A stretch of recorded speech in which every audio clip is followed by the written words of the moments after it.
Good evening, everyone watching us here. Welcome to another virtual talk on Workington, provided that we are here on a lovely evening in Doha. And all the way from Turkey, we have Ms. Tijen Mergan and Farah Lok. Last week, we talked and defined hope as one of the essential pillars of power or of happiness. And we're talking about this through the Power of Happiness platform that was created and directed by you. And today we will be talking about self-efficacy. So I will leave it very quickly again to get a quick recap of what was said last week.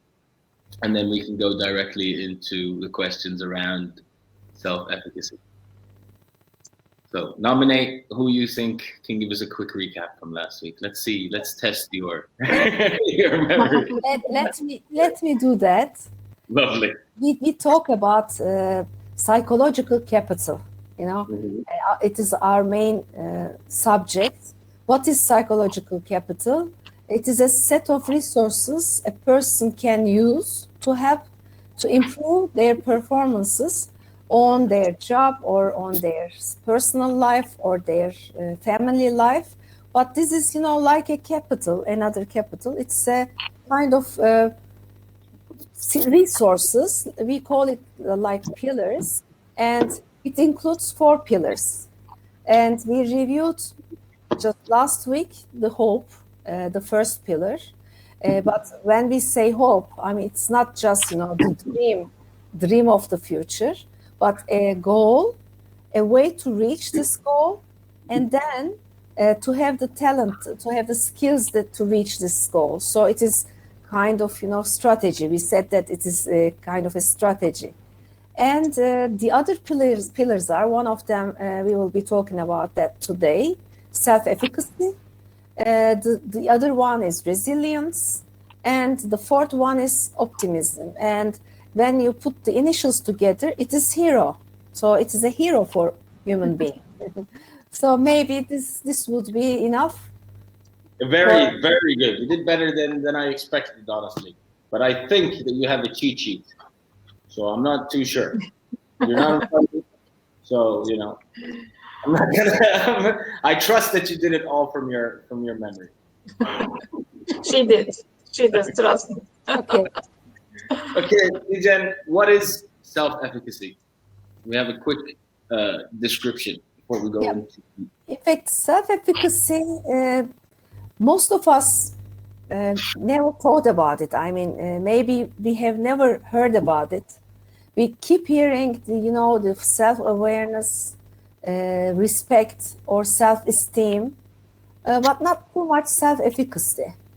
What does it mean? It means you believe in who you are and your abilities to use your talent to do things which matters to you. So it is, knowing about your strengths is something important. And once you know, you will do your specific goal. This is also one issue. So it is not what it is your talent. It is about your ability to get things done. It's kind of a belief in himself. But there will be periods we feel purposeless, like the periods we are in. We are not accomplishing our goals, our tasks all the time. If we start losing cases, losing sales or things will go in the opposite direction that we hope or desire, then we start asking ourselves, what's wrong with me? Why I am not successful? We are not equal. Human beings are not equal. Some of them are funny, like you, and we are not all equally good looking, not equally good in dancing, but we all have the power to do our tasks well. This is for sure. So we all have. Yes, you are. Yeah, think about a little kid. He's marching into a room, going straight towards a table, knowing what to do. And you feel good about him, that he knows what he's doing, and you are sure that he will gonna do it. Like the kid, everyone has its power. In fact, everybody has the same capability to do things. And this is proven, in fact, scientifically by lots of researchers. I really recommend you to listen a podcast from Kathy Colby. She's very good on that. I mean, you can get lots of things from her. Do share it with me so I can share it with everyone as well. Okay. But can I ask you about what we're talking about, self-efficacy? Is there like, can you quantify it? As you're saying, there's research and things like that. Is there a spectrum or a gradient of self-efficacy? Is there a scoring system type thing? I'm not sure that we could have a scoring system, but I can describe you if the self-efficacy is low, how the people can think, and if it's high, how it can be different. We can, this self-efficacy have a significant impact on individuals' goals, desires, actions. I mean, unfortunately, people with high level of self-efficacy believe that they are able to achieve what they set out to do, and this can be often dramatically affect their actions. With low self-efficacy, on the other hand, often believe that their actions don't matter. Whatever they do, they will not be successful. They will never reach their goals. This is the way how people with low self-efficacy can think. In particularly important because it often has an outsized effect on human action. If, for example, you ever quit a sport because you thought you'd never improve, or could not achieve a good grades in school, you experience negative self-efficacy. And because self-efficacy affects your behavior, those with high self-efficacy often achieve more than those with low self-efficacy, even if, as I said, they have similar natural capability and talent. That's what I can say. Farah, when we started talking about it, there was this thing about belief in yourself, right? Your ability to believe in it. So how important is it in knowing yourself, and how do you get better? Is there ways of training, developing yourself? And with the days that you could, it's not a static thing. There'll be highs and lows. So is the core of self-efficacy knowing yourself and being true to yourself? Well, yeah, I believe so. Actually, if you look at the very, very old days, Epictetus says, first say to yourself what you would be, and then do what you have to do. I think he said it at the year of 100 AC something. And I think he was talking about self-efficacy even in those days. And, I'm a professional coach, and in coaching, we work with people. We work with people on their goals, on their development. So in coaching, we believe that every person is creative and creates himself. And every person has unique strengths and abilities with which to create a meaningful life with them. So as humans, we believe we always have freedom of choice and responsibility, and every human being by nature seeks meaning and creates meaning. So self-efficacy strengthens your belief in your ability to achieve your goals. And low self-efficacy creates a dark, hidden, normalizing behavior pattern, which leads to the abandonment of your desired goals, even the goals that gives meaning to your life. And actually, the beliefs that you have about your abilities shape your entire life. If you have low self-efficacy, you don't believe that you can achieve your dreams, and could place yourself to a mediocre life instead of realizing your full potential, So self-efficacy, therefore, can determine how people feel, think, behave, and motivate themselves. And it is very much related to coaching, because If it may be professional coaching, or it may be coaching yourself for your goals. So ask yourself some questions, like if I were coaching you, I would ask these. Is there some particular reason that stops you from taking the first steps on the path to achieving your desired goals? Are you procrastinating about doing something that is absolutely important for you? Is there something you can't see? Are there missing ingredients in your goal or on the way to your goal? Are there lack of motivation and self-discipline? So when working on your development and well-being, focus on building specific self-efficacy perceptions rather than outcome perceptions. Consider how your self-efficacy beliefs may affect the goals that you set for yourself. And watch out for your inner voice, positive or negative, that would indicate high or low self-efficacy perceptions. And ask yourself questions designed to increase that self-efficacy. And one thing that is very important is to break down the tasks into sub-goals and monitor your performance and give feedback to yourself to enhance that performance. Actually, this is one of the most widely used methods for developing self-efficacy because, for example, if you are working on your career and getting some coaching for that, and your goal is a change in your career, okay? You are looking for a new job, something that you dream for. And the goal may be highly desirable, but you may not believe that you can do it. So take small steps, a number of small steps. Start with a sub goal, which is within your capability, but slightly out of your comfort zone. Get out of your comfort zone slightly, but do something within your capability. And then one by one, you can take the path, one step by one step, you can take the path to achieve your ultimate goal. One client I was working with was a senior manager in a large IT company, large IT organization. And his coaching goal when he came to me was to become the managing director of a particular part of the business, okay? And he believed that he is capable of doing the role, and he was quite enthusiastic.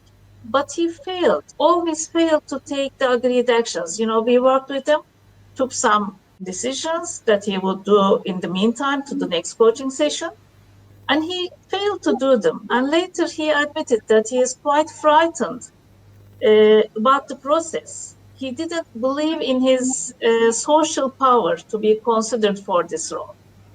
Because he said, I'm not, I don't know many people. I don't know many general managers. I don't know influential people around. There's none around me.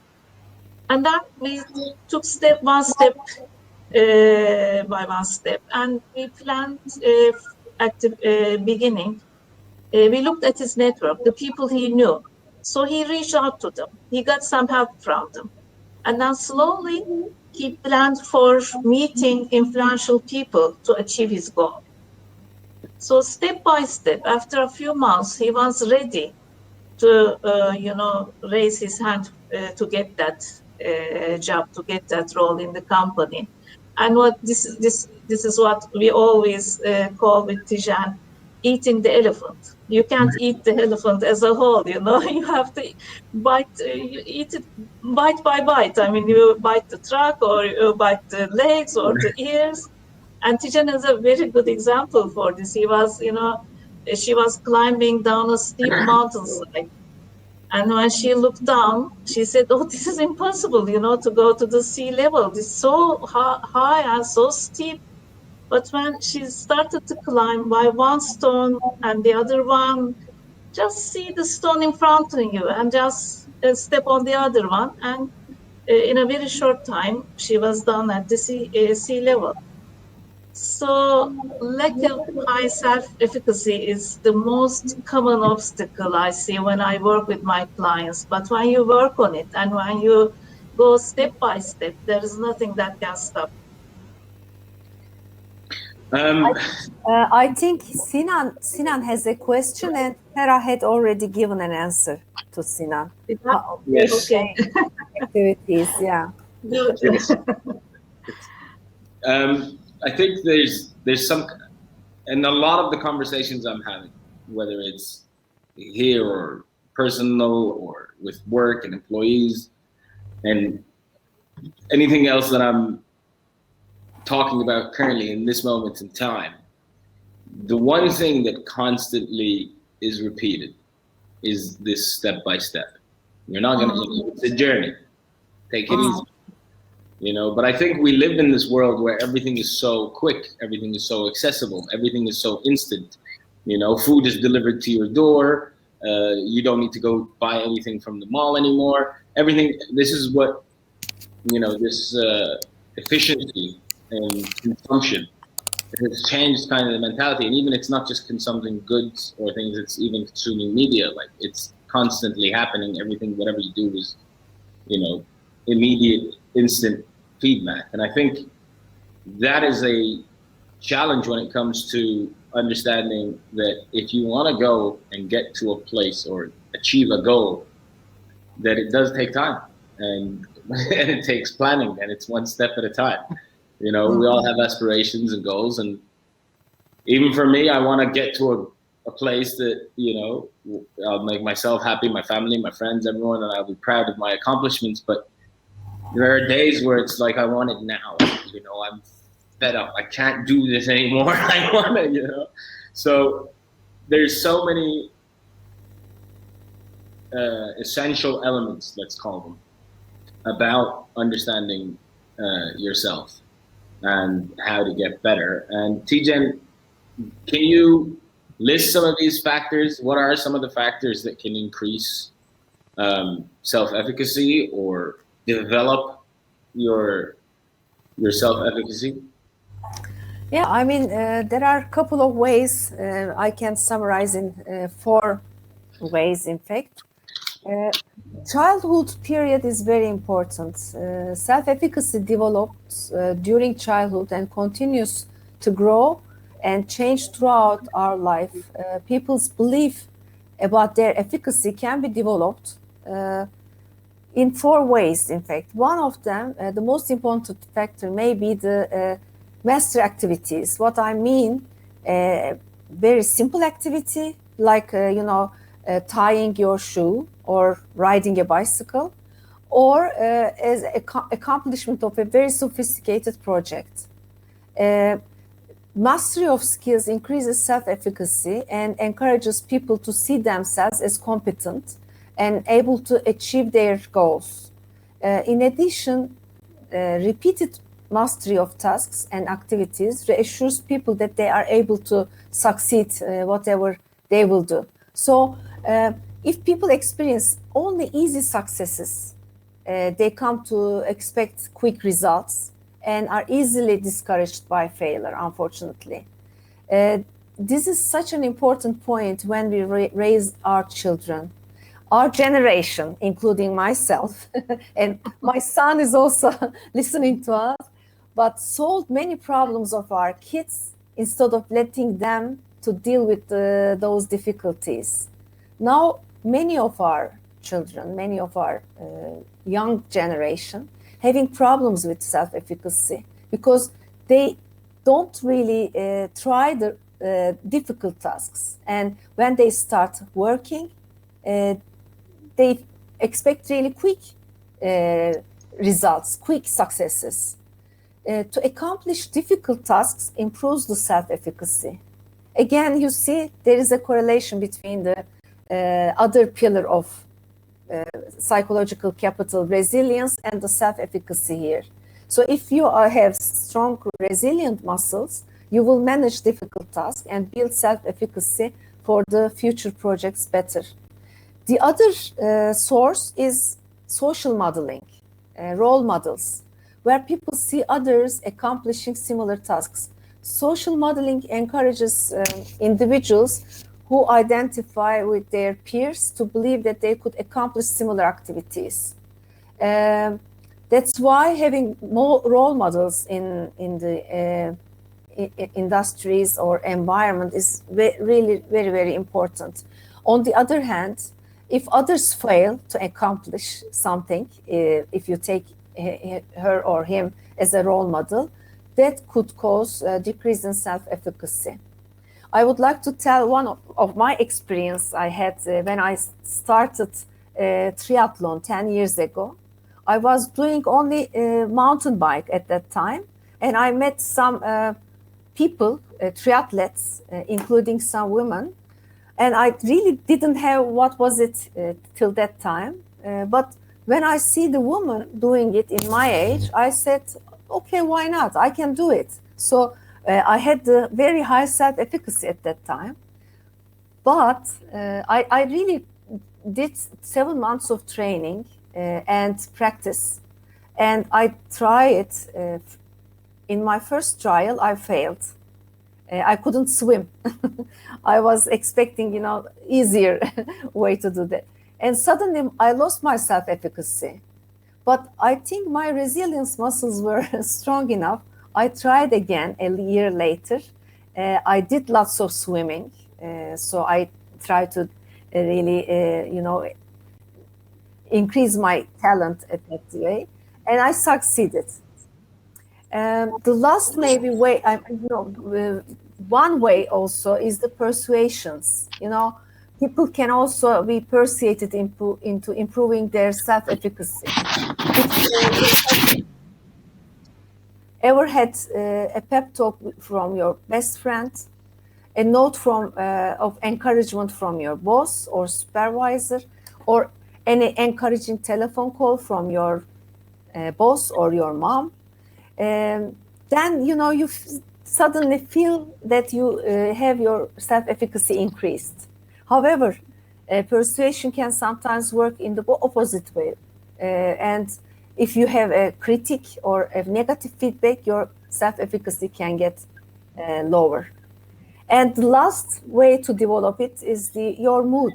Again, being optimist, being positive, also contribute positively to your self-efficacy level. If you really look to the future positively, you generally have higher self-efficacy. Again, here you see the correlation between the pillars of PSYCAP.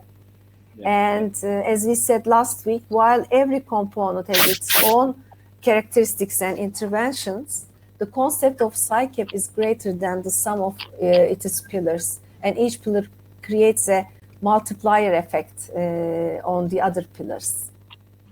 I think the acronym HERO for all the pillars is, after talking to you and hearing what you keep describing, I think you really need to be a hero, because it seems like it is work, it's hard work. Like, for one of the things is hardships and understanding that it's not easy. If it's easy, everyone will do it, so, and it's like setting the goal, but you have to have tests along the way. There's little successes, little wins, little failures that you got to be I guess aware of. But one thing I want to Farah, is you talk about ourself and knowing ourselves. How many dimensions of oneself is there, and what are we? What are some more important than others? Is there a way of auditing yourself? Well, there are actually two ways to look at the dimensions. One of them is the dimensions of the goal realization for ourselves, and it is self-observation, self-evaluation, self-reaction, and self-efficacy. These components are interrelated, and they all have an effect on motivation and goal attainment. So we have already talked about self-efficacy. It's our belief in our capacity to execute behaviors necessary to produce specific performance results, okay? And if you look at self-observation, observing yourself can inform and motivate. It can be used to assess your progress toward goal attainment, as well as motivate behavior changes. So self-observation is important. Self-evaluation, and self-evaluation compares your current performance with a desired performance or goal. You evaluate yourself. It is affected by the standard set and the importance of the goals. But the goals you put in front of you must be specific and important. Therefore, goals like, I will do my best is not so good. It's so vague, okay? That's right next to procrastination. Almost that. Or, yeah, inshallah, I will do it. Inshallah. God helps. So that's not so good. So put smart goals in front of you and evaluate yourself. So how am I doing? Visit all the letters of SMART. And self-reaction is also important. Reactions to your performance can be motivating.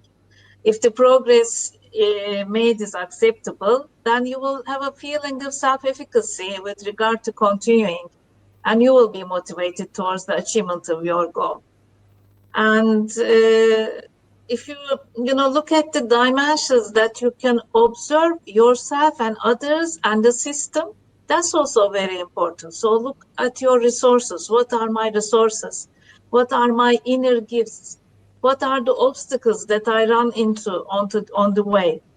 What are the inner obstacles? What are the outer ones? If I run into obstacles, what are my support systems? Inner support are my strength, and outer support from the system, from my family, from my friends, my colleagues. That's very important.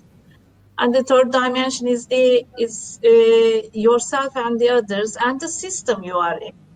So understand the system, understand the needs of the system, and how can you define yourself in the system you live in, and how can you make your voice heard? So make sure that your voice is heard.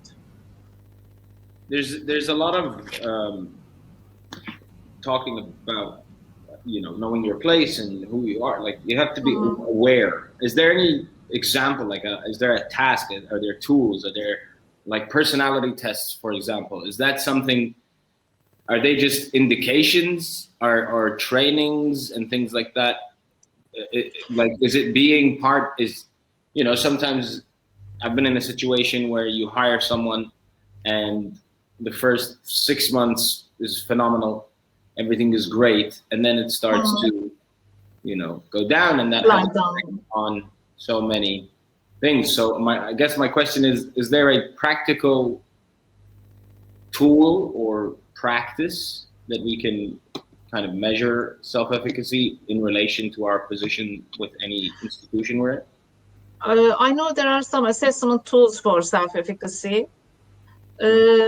And also, as you said, all the assessment tools are very useful to understand yourself and the people that you're talking to, like, for example, hiring someone. But always keep in mind that those assessments are not, for forever. Like, for example, we have changing. Yes. Yeah, Training, and also, we always talk about leadership energies. You can be in different energies in different environments, and what is important to understand which energy I am in. Am I being a warrior? Am I being a teacher? Am I being a nurturer or a visionary or a sage? And see the shadow sides of each energy. Am I being too much warrior at the moment? Is it too much for my team?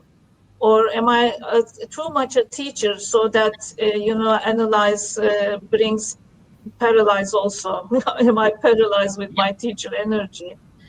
Or am I paralyzed with my nurturer energy? I care so much about people that we cannot do any work. We're always saying, oh, you're so good, I love you, and we do not do any work. So, that sounds like me on a Sunday morning. Sunday mornings.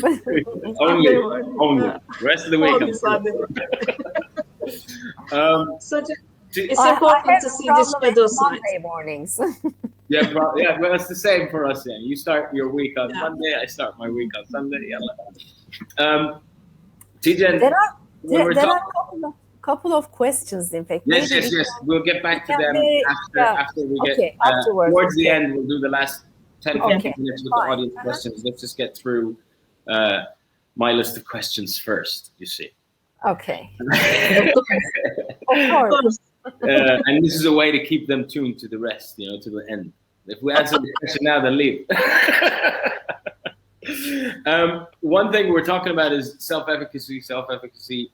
I just coming across is there's men, women, managers, lower managers. I mean, you're surrounded by people.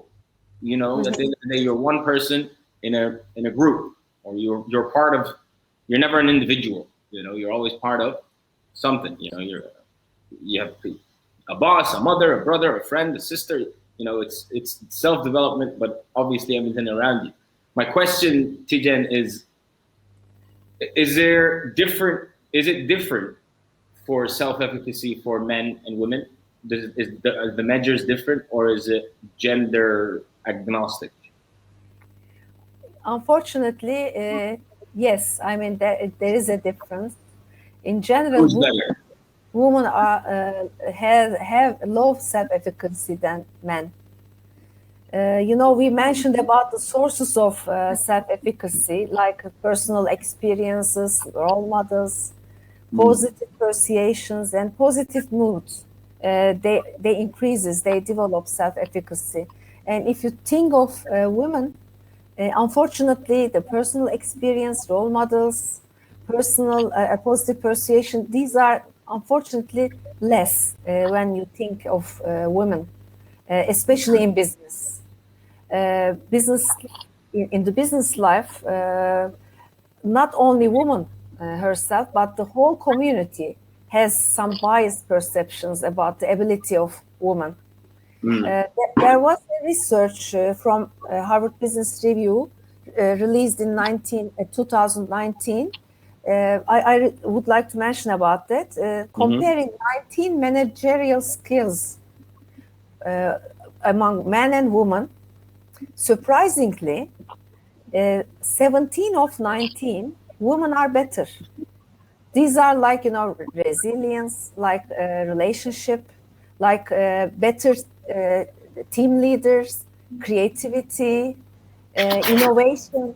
There are women.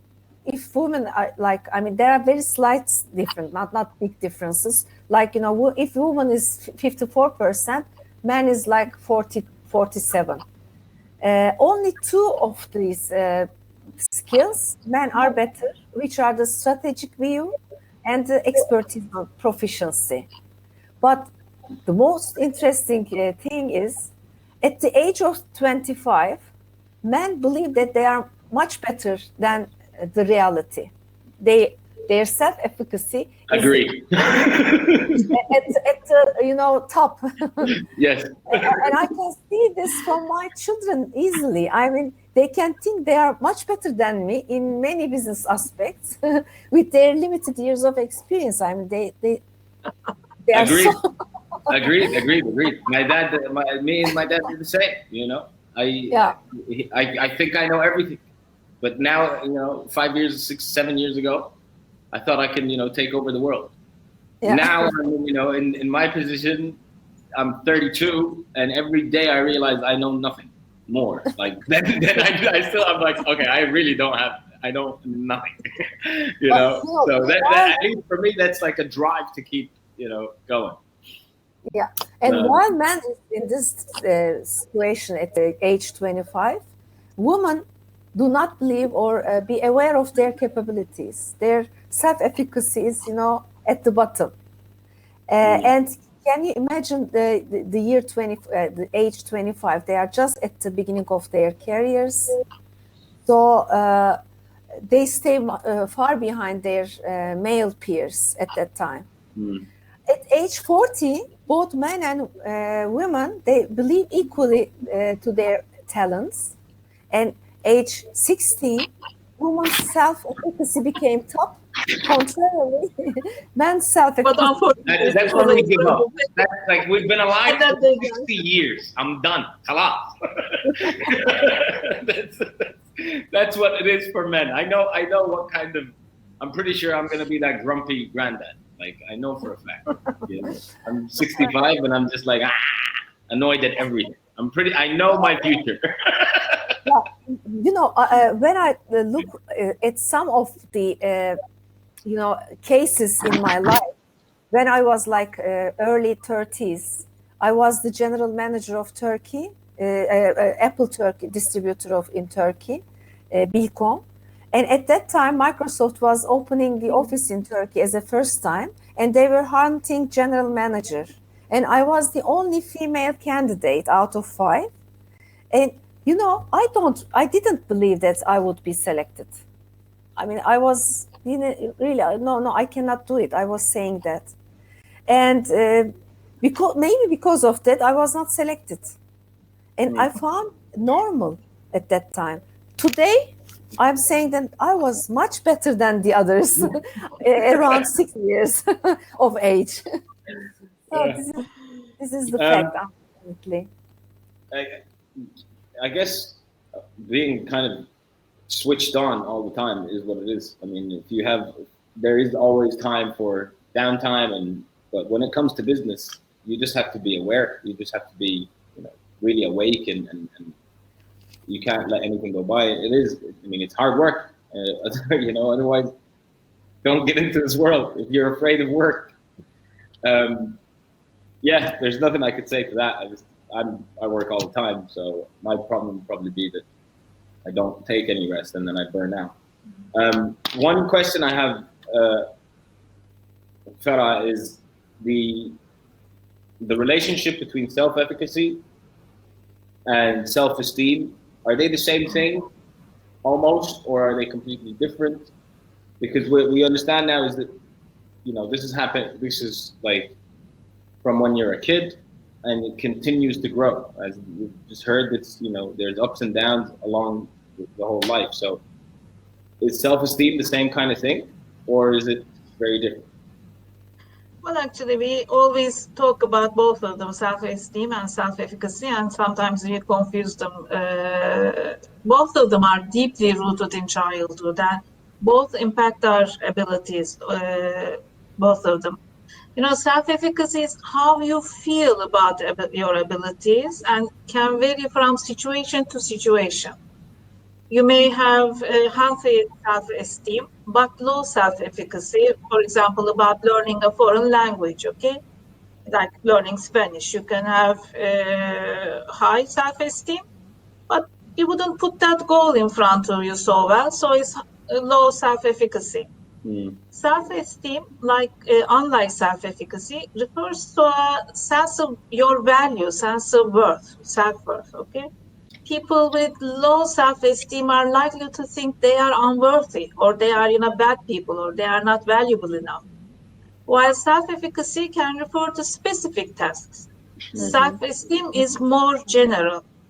So, for example, someone who's a bad singer might have low self-efficacy when it comes to how they view their voice or their singing career, but they wouldn't have low self-esteem unless they define themselves with singing.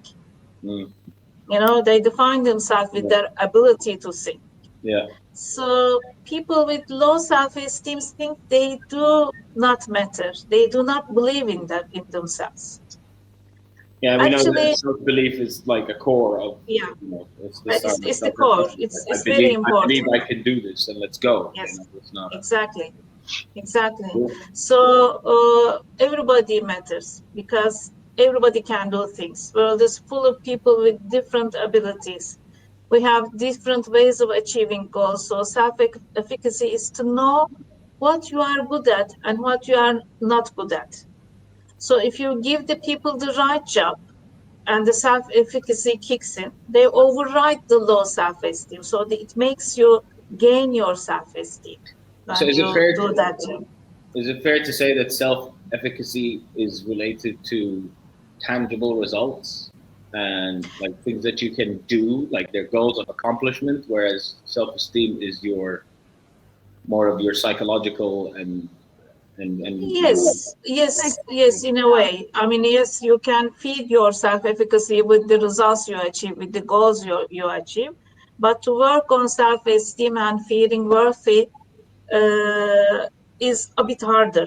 You know, if you believe if there is something that's coming from your childhood, it's a bit harder to work on that. yeah. So, but you can feed it with your self-efficacy. And if you are, for example, purposeful, you naturally feel better about yourself. So work on the purpose, work on the meaning of you get from life, and you reach to more better self-esteem also. And know yourself, you know, as Einstein said, you know, everybody is a genius. But if you judge a fish by its ability to climb a tree, it will live its whole life believing that it is stupid. So don't ask a fish to climb a tree when you are working with your people. So Or ask put the reasonable tree, goals. put the tree in the ocean. For the fish. And then judge. Because I So like to I judge believe, people. Well, I Okay. as think I said, you know, I the believe everyone is creative and resourceful. Of So course. success is the freedom to be you with your competence, with your being. Yeah. And it is one of the 7 habits of successful people. So concentrate on self-efficacy, and you will, in the meantime, you will be working on your self-esteem. Great. Well, for the last 15, 20 minutes, we can go to the audience questions. So let's take the Yes. first question that we skipped over.